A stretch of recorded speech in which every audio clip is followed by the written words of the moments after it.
Fala aí, galera, aqui é o JP e hoje a gente vai continuar o nosso estudo das funções inorgânicas. Hoje estudando a função inorgânica sal, ok?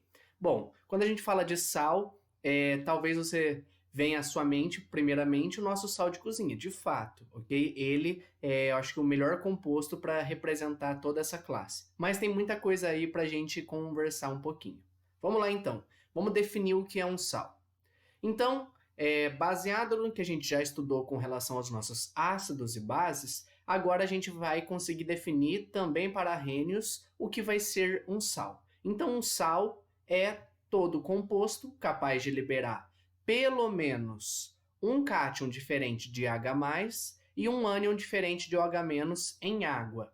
Ok? Vamos entender um pouquinho dessa definição.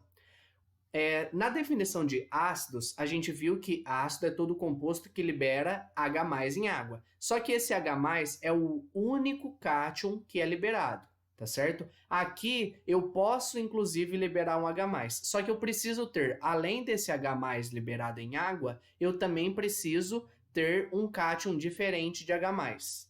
E também, né, no caso das bases, a gente viu que base é todo composto que libera OH- como único ânion. Aqui eu posso liberar OH-, mas eu preciso liberar um outro ânion além desse OH-. Isso quando eu coloco em água. Então vamos entender aqui. Por exemplo, NaCl, que é o nosso sal de cozinha. Ele aqui no estado sólido, quando eu coloco ele em água, o que eu observo? Ele formou um cátion Na+, e um ânion Cl-.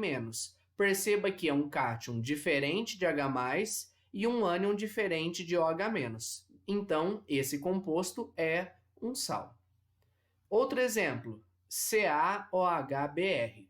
Quando eu coloco, né, em água, então essa daqui é o composto todo junto. Mas, na verdade, se eu vou enxergar os íons que são formados em água, o que eu observo? Eu observo que tem o cátion Ca2+, e os ânions OH- e Br-.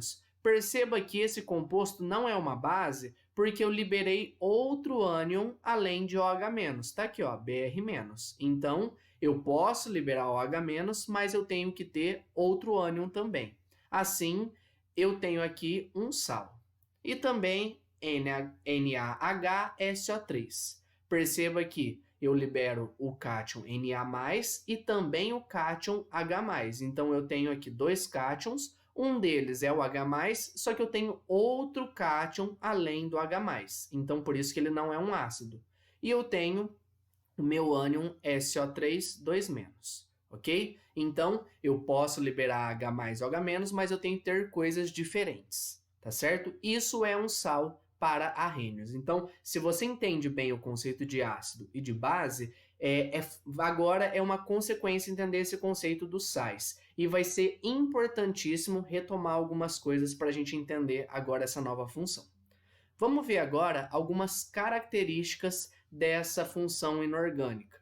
Primeira coisa, os sais são compostos iônicos. Sendo compostos iônicos, eles são formados por aglomerados de íons.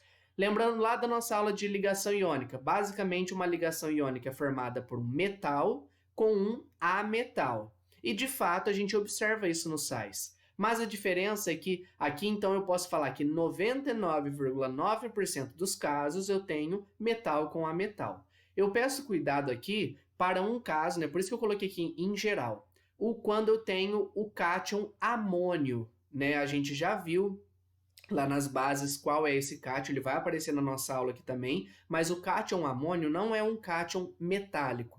Tá? Então, quando eu tiver um sal de amônio, eu não tenho metal e ametal. Cuidado com isso, tá bom? Então, às vezes pode ser uma pegadinha muito sutil de um exercício. Mas, como via de regra, a gente pode considerar, sim, metal e ametal.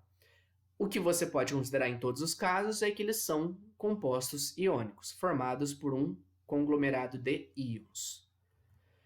Sendo um composto iônico, eles sofrem dissociação iônica. Lembra que se não tivesse íons, eles precisariam se ionizar. Mas aqui eu já tenho íons. Então, eles sofrem apenas dissociação. Eles sofrem separação desses íons em água. Então, os íons já estão formados, mas aí quando eu coloco em água, eles se separam, eles são solvatados pela água, ok?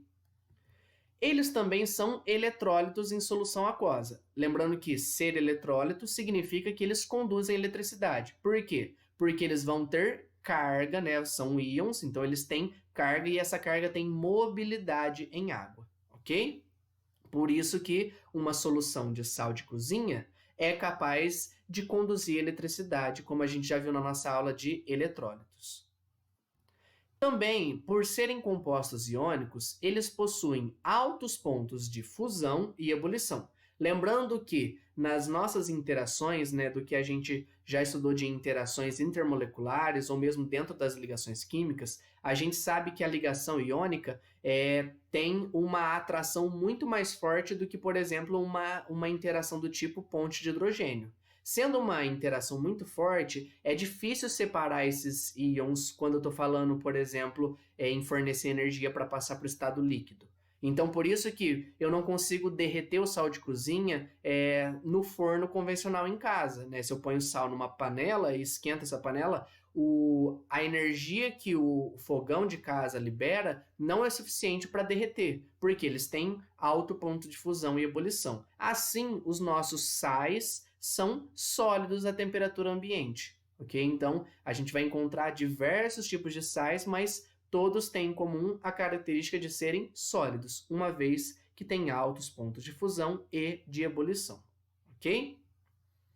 Agora, a gente pode pensar assim, com relação ao sabor, né? Porque fala assim, sal é salgado? Cuidado, tá? Nem todo sal é salgado, tá? O nosso sal de cozinha, ele é salgado, né? Mas é porque a composição dele dá essa resposta sensorial para a gente do salgado. Mas alguns outros compostos podem ter um sabor variando aí de salgado a amargo, tá bom? Então, não é todo sal que é salgado, beleza? A gente fecha a nossa primeira parte do nosso estudo de sais aqui e continuamos daqui a pouco com o restante. Até logo, tchau, tchau!